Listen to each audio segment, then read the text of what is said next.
Žēlastība jums un miers. No Dieva mūsu Tēva, mūsu Kunga un Pestītāja Jēzus Kristus. Āmen. Šodien slēgsim savā sirdī pārdomāsim Dieva vārdus, kā rakstīt apostula Pāvila 2. vēstulē Timotejam, 3. nodaļā no 14. līdz 17. pantam. Bet tu paliec mācībā, ko esi mācījies, un par ko esi pārliecinājies, jo tu zini, kas tev to ir mācījuši, un ka tu no mazumdienām zini svētos rakstus, kas spēj padarīt tevi gudru pestīšanai caur ticību Kristu Jēzu. Visi šie raksti Dieva iedvest un ir noderīgi mācībai, vainas pierādīšanai, labošanai, audzināšanai taisnībā, lai Dieva cilvēks būtu pilnīgs, sagatavots katram labam darbam. Debes Tēvs, mēs ticam, ka visi šie vārdi ir iedvesti, tie ir tavi vārdi, un mēs zemojamies tavu vārdu priekšā, un mēs izlūdzamies, Kungs, tavu žēlastību. Palīdzi mums skaidri sadzirdēt tavu balsi, un lai tā stiprina mūsu ticībā un paļāvībā uz to vienīgo drošo lietu, uz tavu vārdu. Pateicamies, Kungs, un izlūdzamies tavu svētību Jēzus vārdā. Āmen.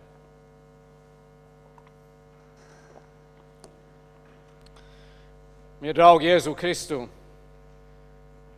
ja tu aizēji uz teātru, un mums ar Lindu patīk aiziet uz teātriem, lielākai daļai teātri ir sadalīti, lugi sadalīti 2 vai 3 cēlienos, parasti 2. Ja tu ierodies, bet tu neieji iekšā, un tu pagaidi līdz starpbrīdim, tu nenoskaties pirmo daļu, bet tu paliec vienkārši kafejnīcā un iedzer kafiju, un tad pēc starpbrīža tu izdomā ieiet iekšā un apsēsties un sākt skatīties, tev būs grūti sekot. Tu nezināsi, kas īsti notiek. Ja tu neesi redzējis pirmo cēlienu, tad parasti 2. cēliens neko daudz nenozīmē. Caur gadiem, kalpojot šajā draudzē, es esmu saskāries ar diezgan daudziem cilvēkiem, kas man teikuši, ka viņi nekad nelasa vai nav lasījuši veco derību. Daži teikuši, nu tā ir tikai žīdu vēsture, priekš kam es to lasīšu. Tā man neko nedos. Un es domāju, cik bēdīgs ir šāds uzskats un cik maldīga šāda domāšana. Tas ir kā aiziet uz teātru un nomisēt pirmo daļu un tikai skatīties 2. daļu, vai paņemt vienu romānu vai kādu grāmatu un sākt lasīt tikai pusceļā. Un tad mēģināt saprast, kas notiek. Ir tiesa, ka liela daļa no vecās derības ir jūdu vēsture, bet ir daudz vairāk par to. Tā ir Dieva vēsture, kā Dievs ar cilvēkiem, sākot no pasaules radīšanas, kā viņš ar mums ir rīkojies. Un jā, liela daļa ir jūdu vēsture. Bet tā ir ļoti svarīga, jo Jēzus ir cēlies no jūdu tautas. Vecā derība ir Dieva vārds, no 1. panta līdz pēdējiem. Padomāsim, kā būtu, ja mums nebūtu vecā derība. Ja mums tikai būtu jaunā derība. Mēs nezinātu, mums nebūtu atbildi ļoti daudziem jautājumiem. Pirmkārt, mēs nezinātu, kā šī pasaule ir radusies. Jaunā derība mums to nesaka. Vecā derība mums pasaka, kā Dievs radīja pasauli. Mēs nezinātu, kāpēc cilvēks eksistē. Mēs nezinātu, no kurienes mēs nākam. Mēs nesaprastu, kāpēc mums ir grēcīga daba un kāpēc mums ir tendence darīt ļaunu. Mums nebūtu 10 baušļu, kas ir pamats gandrīz visām godīgām tautām legālai sistēmai. Vai tu tici Dievam vai netici, 10 baušļi ir pamats mūsu legālām sistēmām, mūsu valstīs. Padomā, kā būtu, mums nebūtu psalmi. Mums nebūtu iemīļotais 23. psalms, kas ir tik mierinoši un ko mēs tik bieži dzirdam sevišķi izvadīšanās. Tas kungs ir mans gans, man netrūks neniek. Viņš man liek ganīties zaļainās ganībās. Viņš mani vada pie skaidru ūdens. Viņš atspiedzina man dvēseli un ved man pa taisnības ceļiem savu vārdu dēļ. Jebšies arī staigāja tumšā ielējā, taču ļaunuma nebīstos, jo tu esi pie manis. Tava gana vēsta, tavs gana zizlis mani iepriecina. Tu klāj man galdu maniem ienaidniekiem redzot, tu svaidi reļu manu galvu. Mans kauss ir piepildīts pilns līdz malai. Tiešām labums un žēlastība mani pavadīs visu manu mūžu, un es palikšu tā kunga namā vienmēr. Ja mums nebūtu vecā derība, mums nebūtu šie skaistie vārdi. Šis brīnišķīgais salms. Šis salms man personīgi ir izglābis tik daudz reizes, kad es esmu bijis izmisumā un neziņā. Tas atgādina man, ka tas kungs ir mans gans. Un ka reizēm ir bijis jāiet caur nāves tumšo ielēju, un tā vienmēr ir tumša. Tas mierinājums, tu esi pie manis. Tava gana vēze, tavs gana zizlis man iepriecina. Tā apziņa, ka Dievs nāk līdzi. Padomā, ja mums nebūtu vecā derība, mums nebūtu Zalamāna gudrības grāmata, kas dod mums tik praktisks un asprātīgs un īsus norādījums, kā dzīvot dzīvi. Daži pareizi teikuši, pat neticīgiem cilvēkiem vajadzētu lasīt Zalamāna gudrības un sevišķi valdniekiem, politiķiem. Mums nebūtu vecā derība, mums nebūtu daudz tie apsolījumi, ko mēs bieži dzirdam pie dievgalda un citās reizēs, kas mūs mierina, kas mūs stiprina un kas mūs iedrošina. Kā piemēram, ka mēs esam noguruši un visi mūsu spēki ir izdzisuši un mums izliekās, ka mēs nevaram vairs pavilkties. Dievs nāk ar brīnišķīgiem vārdiem no vecās derības, kas paļaujas uz to kungu. Tie dabū jaunu spēku. Tā kā viņiem aug jaunas spārnu vēdas kā ērgļiem, ka viņi skrien un nepiekūst, ka viņi iet un nenogurst. Vai arī tas, kas tik daudz reiz atkal mani un daudzas cits ir mierinājis un stiprinājis, ka Dievs pienāk pie mums un ir sevišķi grūtā brīdī. Un viņš saka, nebīsties, jo es esmu ar tevi. Neatkāpies, jo es esmu tavs Dievs. Es tevi stiprinu, es tev arī palīdzu. Es tevi uzturu savu taisnības labo roku. Un vēl arī no Iesajas grāmatas, nebīsties. Es tevi atpestīju. Es tevi saucu tavā vārdā, tu esi mans.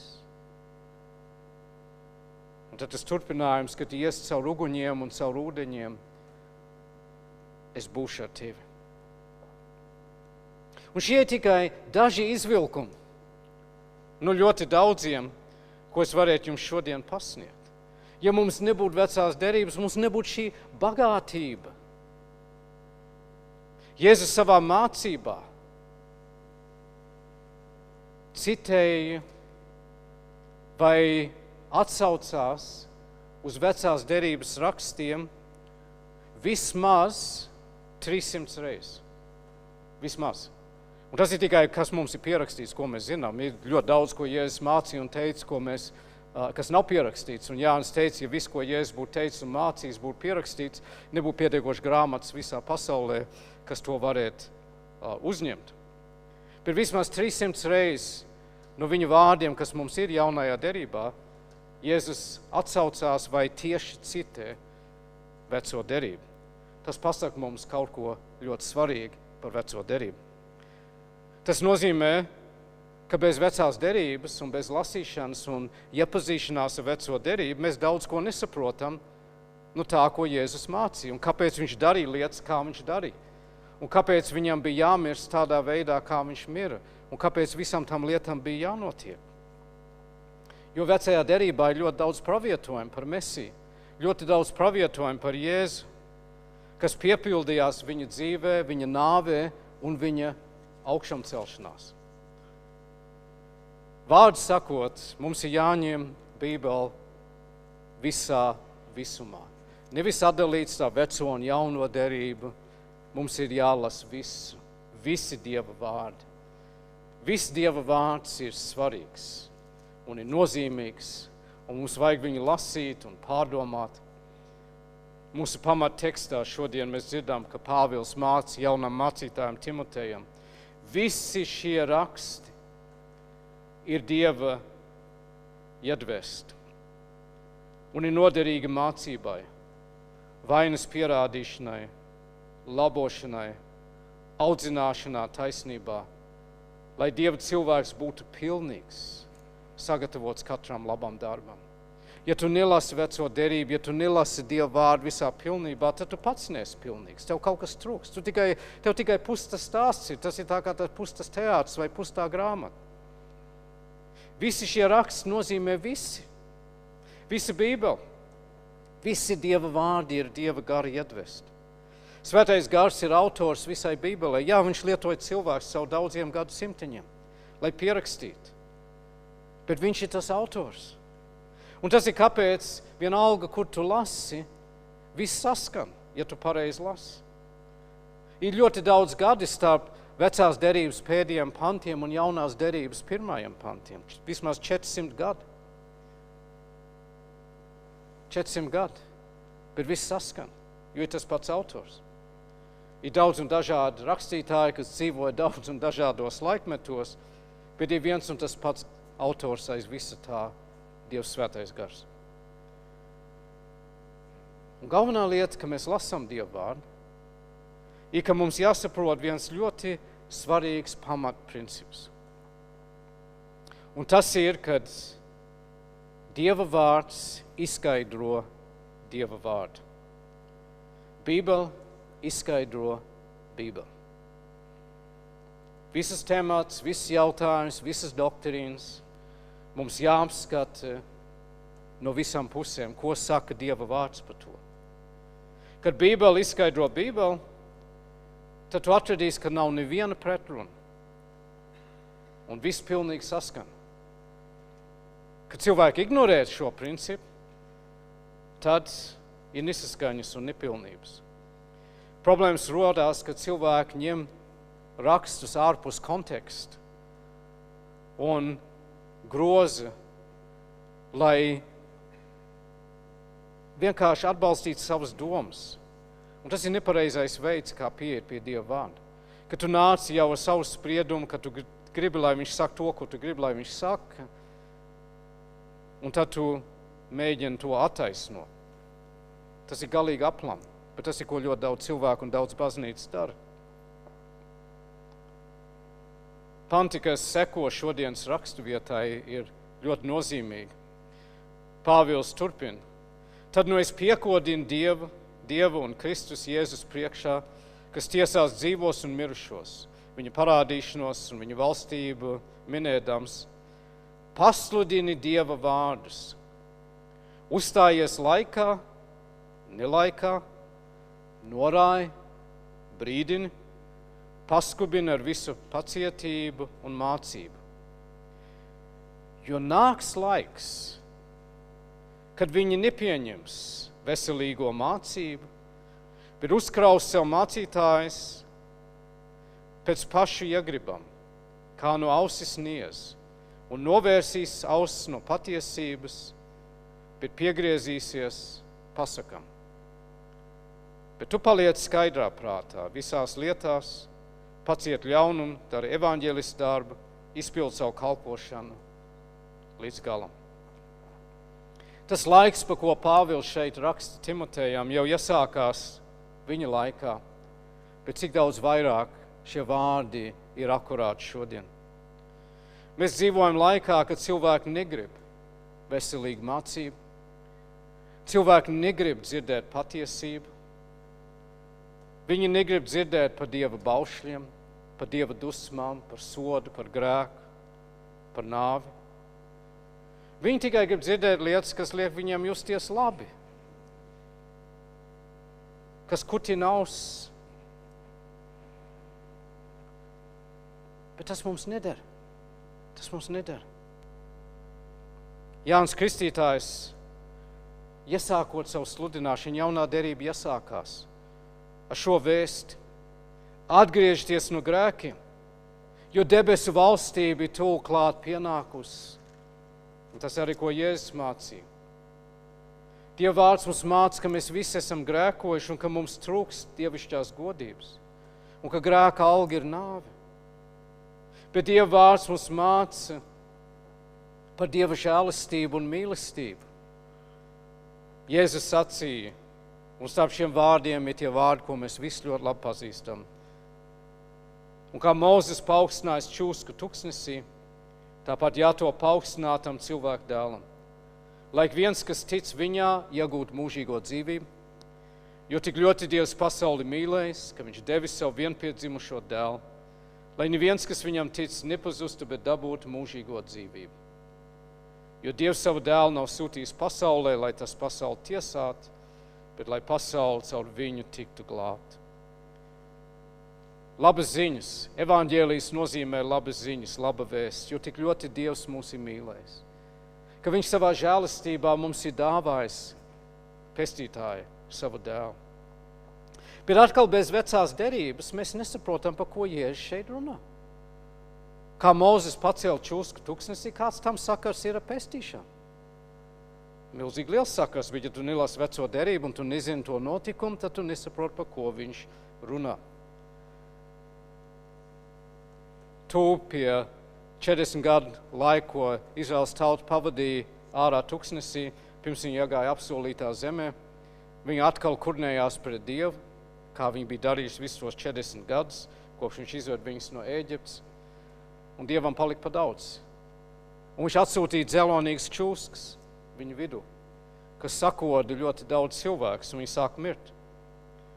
Mūzes aizlūdz par tautu, un Dievs viņam teica, pacel vienu čūsku uz augstu kārtu, un lai katrs, kas tiek sadzelts no šīm indīgām čūskām, ja viņi skatīsies uz šo čūsku, viņi tiks dziedināti.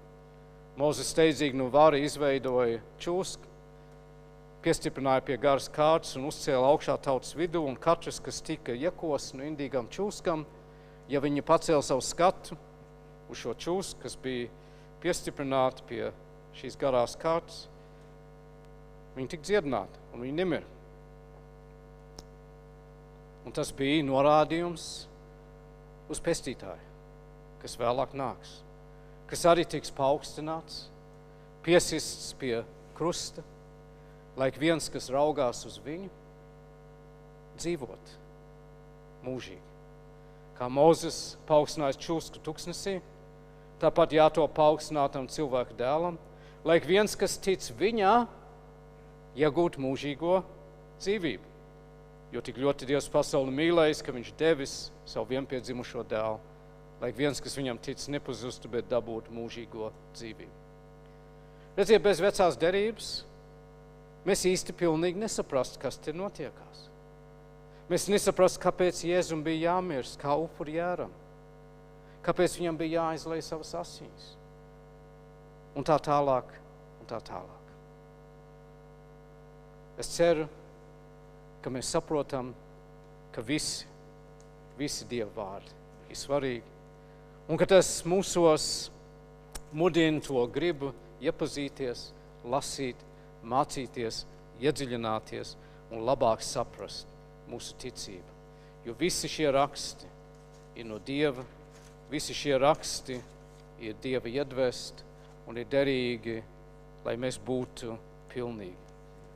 Un tā ir mana vēlēšanās, tā ir Dieva vēlēšanās, ka mēs būtu pilnīgi savā ticībā, un ka mēs pieaugt, un ka mēs saprast.